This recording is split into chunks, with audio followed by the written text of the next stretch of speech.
waiting for the future. It is building. The first edition of 24 Business Conclave redefined dialogue between policy and enterprise. Now, we return. Bigger and more decisive. As sustainability reshapes economics, as global trade redraws boundaries, as resilience defines growth, Kerala stands at a turning point. Under the theme, Shaping a Future-Ready Kerala, global trade, sustainability and economic resilience, leaders and policymakers come together on one powerful platform. We are honored by the presence of Honorable Sri Kiren Rijiju, Minister of Parliamentary Affairs and Minority Affairs, Government of India. ICL FinCorp, 24 Business Conclave, 2nd edition. Okay, let's celebrate enterprise, development, growth and sustainability. Okay, to formally welcome this distinguished gathering, we invite a towering figure in Indian media, a journalist whose voice has shaped public discourse for 4 decades. This year marks 41st remarkable years in media for Sri R. Srikandan Nair, a milestone that reflects credibility, consistency and commitment of journalism of impact. Ladies and gentlemen, please welcome the Chief Editor of 24, Sri R. Srikandan Nair, to deliver the welcome address. Sir, please.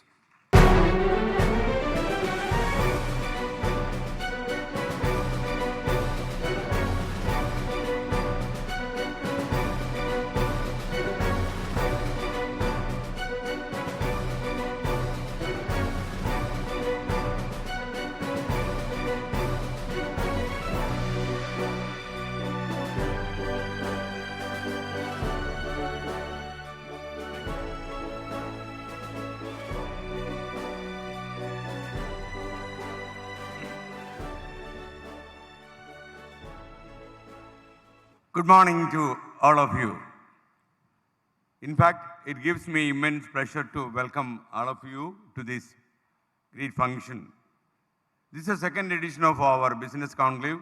Last time it was, inaugurated by our dear Union Minister, Sri Nitin Gadkari. It was a wonderful experience to discuss with him, and also a number of leading business people and other guys have participated in the program. This time also, we are expecting several leading businessmen, industrial experts, professionals in this program. In fact, we are very lucky that our Union Minister for Parliamentary Affairs and Minority Affairs, Mr. Kiren Rijiju, has come to inaugurate this function. And you know that Parliament is now very tough, especially Lok Sabha, and he is a minister who is controlling very diplomatically everything in the Parliament. And we are seeing him on the television several times. It is very difficult to manage the Lok Sabha in the recent times. Even then he managed with a extraordinary judicial nature and talent. Thank you, sir. And he's a popular politician from Arunachal Pradesh, and he has a lot of respect for our state. And yesterday, when he arrived in the Nirambasheri airport, he was speaking high of our state. In Delhi, Kerala is very much concerned for everything. In this occasion, in the midst of his busy schedules, he has agreed to come here all the way, traveling from Delhi, only to inaugurate this 24th Business Enclave. Thank you, sir. Thanks a lot. We will keep the memory always in our mind that you have shown a great honor to our news channel. About our news channel, sir, we have started 7 years back. We are one of the very leading news channels. And also we have another entertainment television channel in Kerala, that is Flowers. And these two channels are doing extremely well, and we are not siding with any of the political parties in Kerala, and we are truly impartial, and we have always kept our impartiality in bringing news on our screen. It is my privilege to welcome our Union Minister, Mr. Kiren Rijiju, to this great function, and he will speak to you. While talking to him just before, he was telling us that he doesn't want to speak too much about financial things and economic affairs. He wants to tell you something about the political atmosphere and the current scenario in the Lok Sabha. So it is our honor to welcome you. And sir, we are anxiously waiting for your precious speech. And also I think most of the industrial experts and professionals who have assembled here, definitely it would be a guiding light for them also. You know that when we are conducting this business enclave, the whole world is thinking about the financial and economic changes. And when Trump has decided to increase the import duty for Indian goods in United States, we are very much shocked. Now the American Supreme Court has quashed his decision and he cancelled the order. And that decision by the Supreme Court of America has even reflections in a small village called Kidakkambalam in Ernakulam. You know, Kidakkambalam textiles, in short, it is Kitex. They are exporting kids' garments to America and other countries. And to be specific, around 33 or 35% of the total garments for the kids in America is exported from Kerala, especially from Kidakkambalam. So the decision in US is naturally affecting Kidakkambalam and other places in Kerala. So we have a high role in deciding the world economy nowadays. So we have everything in Kerala. Everybody says like that. But we need some direction in that part to guide this God's own country to a higher level, which will provide very great things to our state. So, and also, we have expected Mr. Rajiv Chandrasekhar, who is the BJP state president and the former union minister, and I think he has got some personal inconvenience to arrive at this place in time. Anyway, I am welcoming along with our union minister, Mr. Rajiv Chandrasekhar also. You know that he is, apart from an IT expert, he was my boss during my days in Asianet. So I got the opportunity to work under him as the chairman of Asianet Communications. And thank you, Mr. Rajiv Chandrasekhar. And also a lot of leading industrial guys and professional people who have come here. And I welcome all of you for this function. And I am also waiting for the address by our Parliamentary Affairs Minister, Mr. Kiren Rijiju. Thank you. And I can speak to you something later when all the inaugural session is over. I can also say something about this this conclave. And I welcome Mr. Kiren Rijiju to stage and make his address. Thank you. And also, first of all, we will see the profile of Mr. Kiren Rijiju, who is close as a Minister of Parliamentary Affairs. Play. Honorable Union Minister Sri Kiren Rijiju is a distinguished statesman and a respected member of parliament from Arunachal Pradesh, known for his decisive leadership and unwavering commitment to democratic values. Having held key portfolios in the Government of India, he has consistently demonstrated administrative excellence and a consultative approach to governance. As the Honorable Union Minister for Parliamentary Affairs and Minority Affairs, he plays a vital role in strengthening parliamentary democracy and advancing inclusive national development. His vision of dialogue, unity and sustainable progress strongly resonates with India's evolving business and policy landscape. Ladies and gentlemen, it is our honor to welcome Honorable Union Minister Sri Kiren Rijiju to the 24 Business Conclave 2nd edition.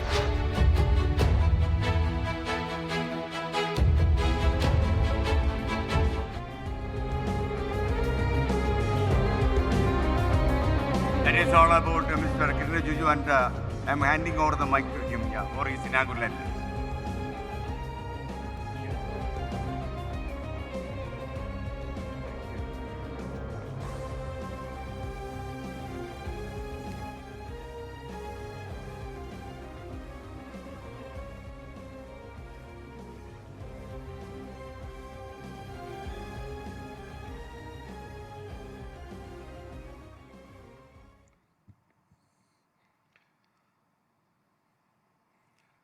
Good morning, Mr. Sri Kandan Nair, who is the Chief Editor of the 24 News Channel and the Chief Architect of today's business conclave of the 24 News Channel. And there are many dignitaries here. Sean George, Vice President of BJP Kerala, Anup Antony, General Secretary of the BJP Kerala, and all the team members of the 24 News. And I could see many young faces, young entrepreneurs, students. Well, I'm excited also and grateful that I'm invited here in this beautiful Ernakulam, Kochi area in Kerala. And the chief editor, Mr. Nair himself had told that I have a great fascination for Kerala. Those who live in Kerala may not understand how lucky they are, how lucky you are. And I can very well tell that I'm very envious of the people of Kerala. You have beautiful coastal line spread over long expanse north to south. You got beautiful hill stations, all those beautiful tea plantations.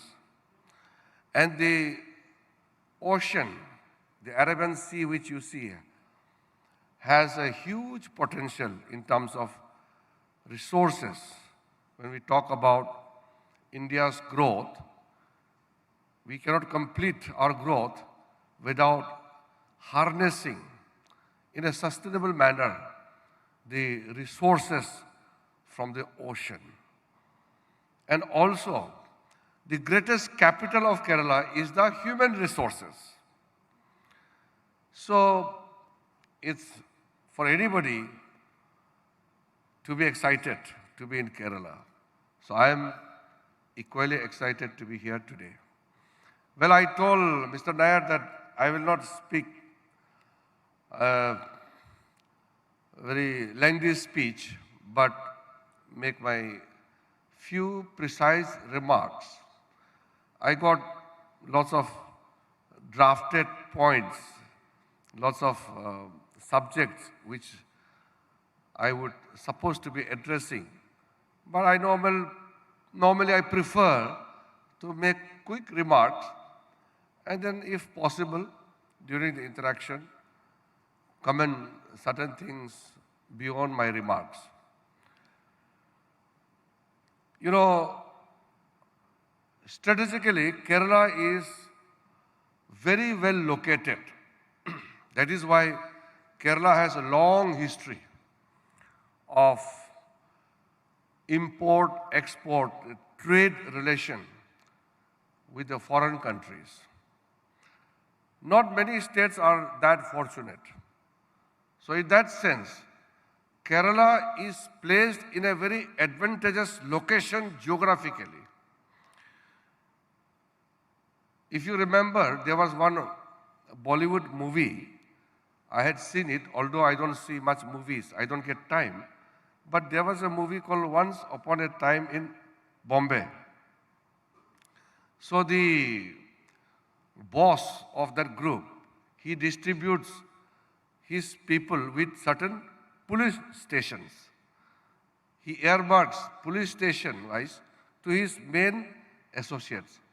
Then one of the associates asked him, "Boss, you have distributed all the police station to everyone. There's nothing left for you."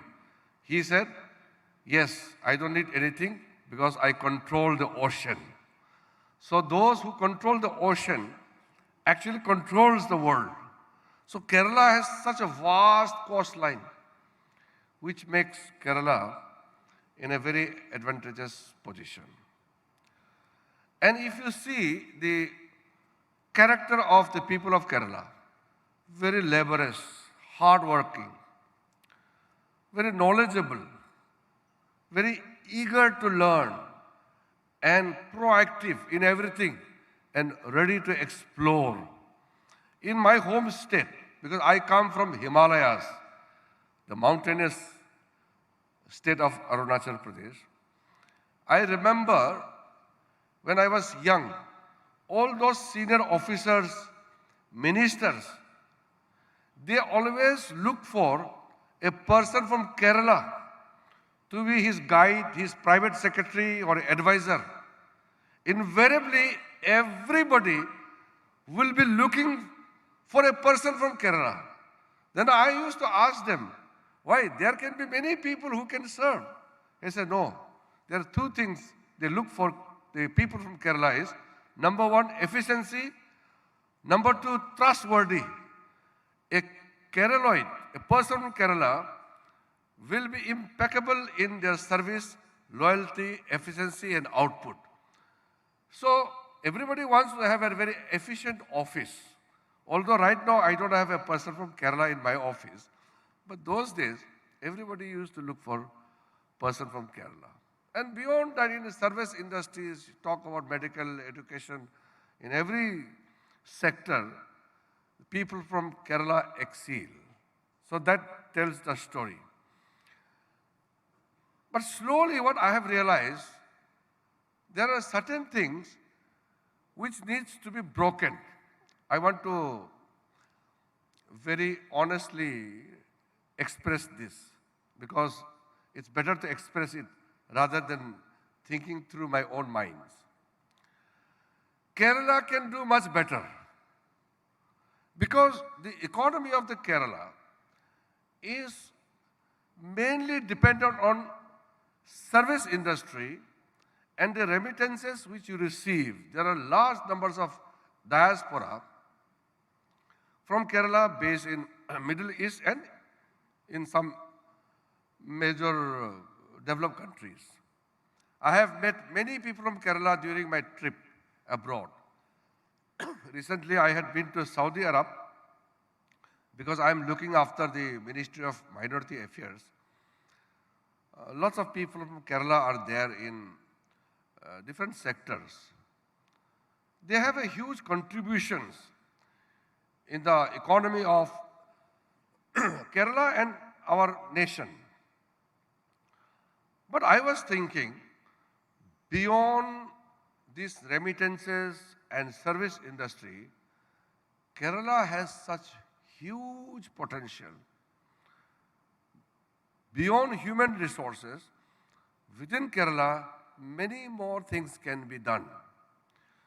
The biggest lacking what immediately come into my mind is Kerala is not receiving even a fraction of investment which Kerala deserves.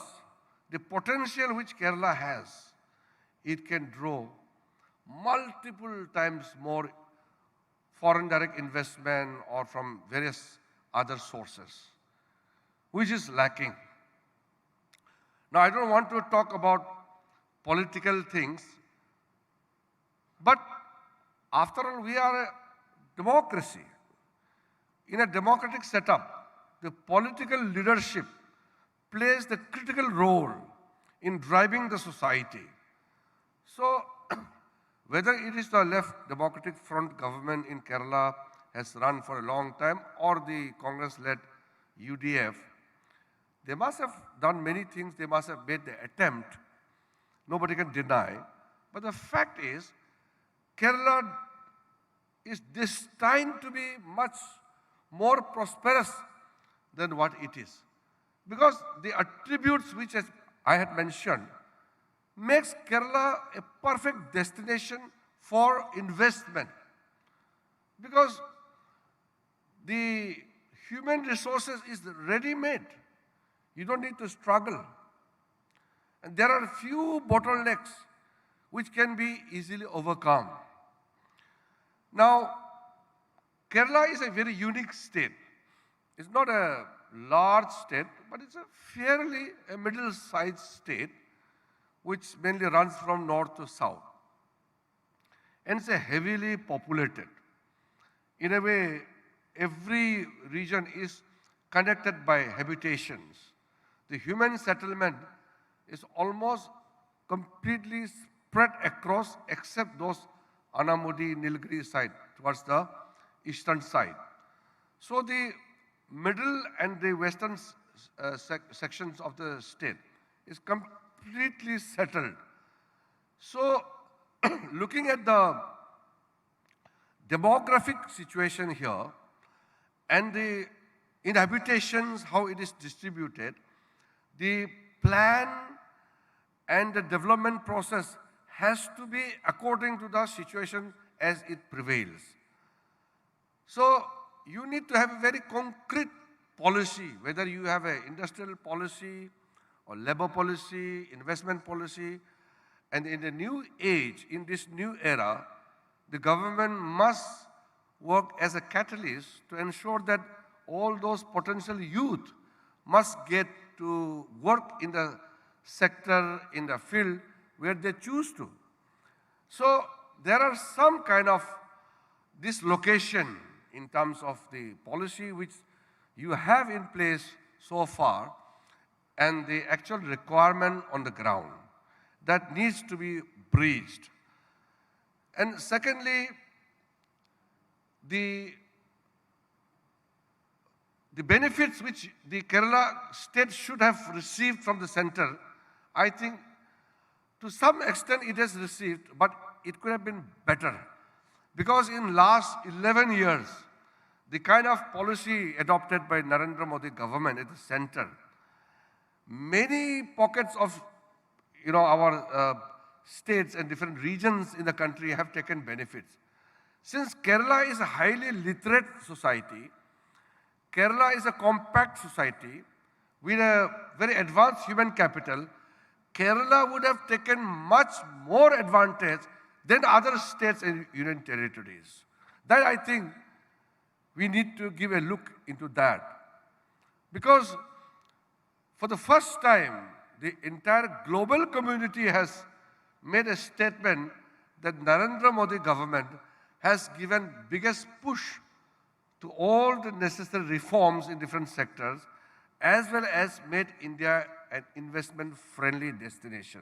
Today, if you see, any corporate sector, anyone you ask, their preferences is always India.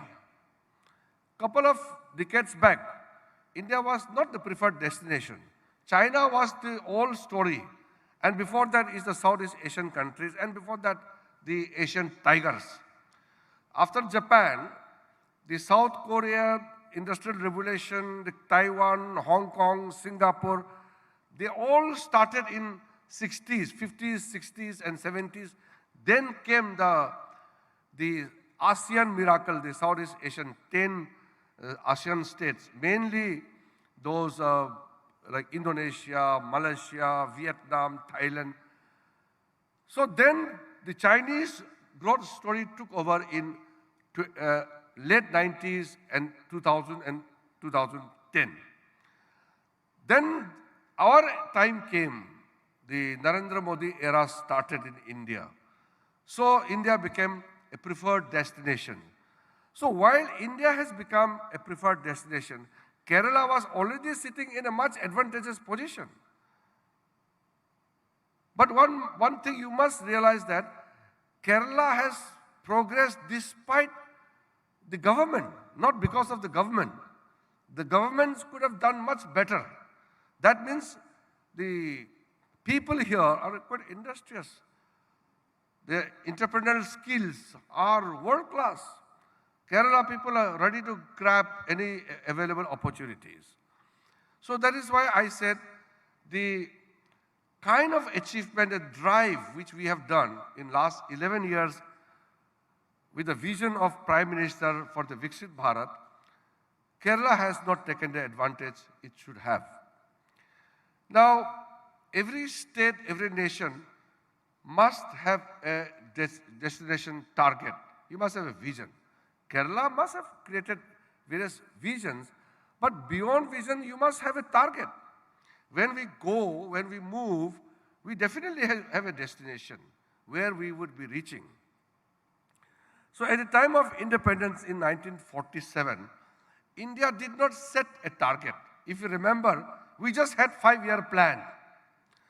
So the 5-year plan is basically allocation of resources identification of certain areas, make certain policies, and then you distribute resources accordingly, and after 5 years, you come out with another 5-year plan. So the Planning Commission and the Finance Commission, which we intermittently having since 1947, did not really have the long-term vision.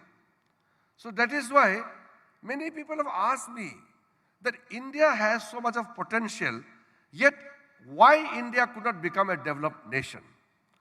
If you see the intelligence level of average Indians, we are, if not more, we are as intelligent as any developed country's population has. If you put one intelligent Indian in front of one intelligent German, I'm sure it will be at par. And in terms of debate and discussion, maybe the Indian will win. We Indians are quite intelligent and God-gifted. But the thing is, the fact remains that India is not a developed nation yet. Why? I'm sure as an Indian, everybody must have thought about it. I have traveled to so many countries. In fact, I am the most traveled Indian. Before I became minister, I had traveled to 155 countries. And it's not easy, I'm telling you. So I have started traveling at a very young age. Now, as a minister, I can't travel to any country just like that. I can travel only for bilateral relation, multilateral conferences, or very important occasion where India is to be represented.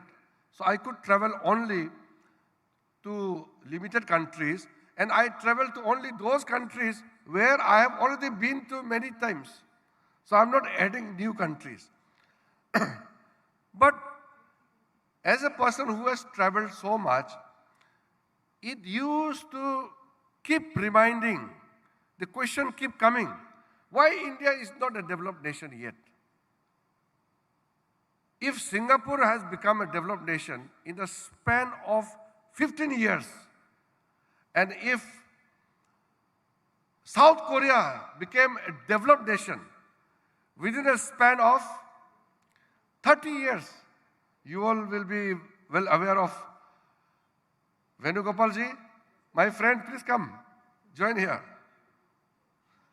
Venugopalji is a senior leader from Kerala, but I have reached here before him. He is the host. He is the host, but I have reached the venue before him. So, why and what is the reason that India could not become a developed nation yet? The Western countries, the colonial powers, they have a reason to become developed because they used to control the world. But those countries which attain the status of developed countries, you can count. There are multiple countries which became developed nations. Within the peripheral location, the biggest example I gave you, Singapore, South Korea, Taiwan. These are now amongst the highest per capita income nations in the world. So what is the difference between them and us? If South Korea has become a developed nation, there must be something which their governments must have done. There must be something in the population which made the country developed.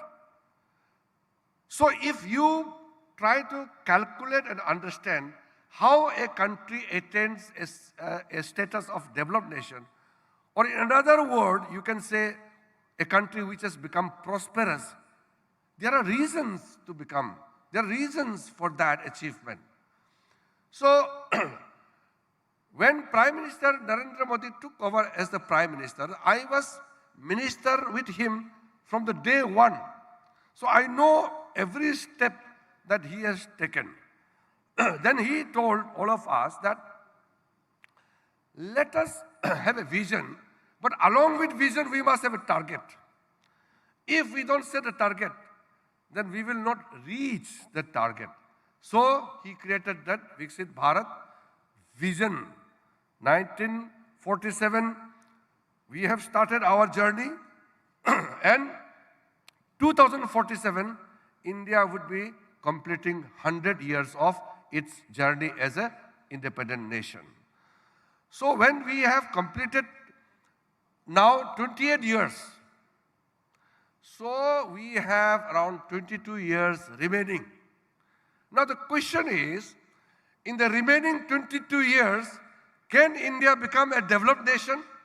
This is the hard question. Now, we have not become developed nation because our per capita income right now is around $2,800 per annum, which is bare minimum, very low. Although our total GDP is $4.2 trillion, which is fourth largest in the world today, but that is because of we have a large population. Per capita, we are amongst the lowest. And because of the huge population, the top 5% or 10% who are wealthy enough, their population is more than average countries in the world. So we will be totally satisfied and proud when India's average income will cross at least the high upper income group. As per the World Bank standard, you must have $12,500 to have the upper income category. Now we are today at $2,800 per annum, per capita. So 2,800 per capita per annum is still very low, but our growth rate gives us a hope. Today, India is growing above 7%. When I was young in a college and in a school, I remember our growth rate was around 3%, sometimes 4%. And around 2002-03, we started rising the income growth rate. Our GDP touched 8%. And then the slowdown started. The entire globe slowed down. And today, the average per capita rise, the growth rate, is around 2% globally. And China, since last 5-6 years, has been below India's GDP growth rate. So we are fortunate today, amongst the large economies, especially the G20, India is the fastest growing economy. We have to ensure that this GDP growth is to be equitably distributed so that the growth brings benefits to the larger society so that we can have a very equitable growth. So my very simple thinking, I am not an economist, so my view is common man's view. My view is typically a politician's view, like K.C. Venugopal. We are all politicians, so we have to talk common man's language. So my take is, when we are growing at 7% plus GDP growth, we need to ensure that every region of the country takes the benefit out of that. And there I could see Kerala has the greatest potential to take advantage of that. Because Kerala people are a great diaspora spread around the world. And especially in the Middle East, I feel the domination of Kerala is quite substantial. Now, the geographical size of Kerala, the population dividend which you have, young population, and ready to accept the incoming inflows of capital, the investment, and very fertile ground for growth of all startups ecosystem in the state. I think with the right policy, right setup, Kerala can take maximum benefit out of the global situation which we are witnessing today. So as I said, I'm not going to make a lengthy speech and very technical kind of a viewpoint. I thought this initial remark is good enough. If the chief editor and the other friends, young friends, require certain clarification or certain information, I am ready to share with you, but it's better to keep the things very precise, short. So, God's own country invited me. I am very happy to be invited here. I love Kerala food. I love Kerala people. Such a beautiful state. My state is mountainous. This is a coastal, but very similar. Very green, energetic people. We love music, food, and we love to have fun. So whenever and wherever in the Kerala, I am always happy to be and also feel proud that Kerala has always made India proud. Thank you very much.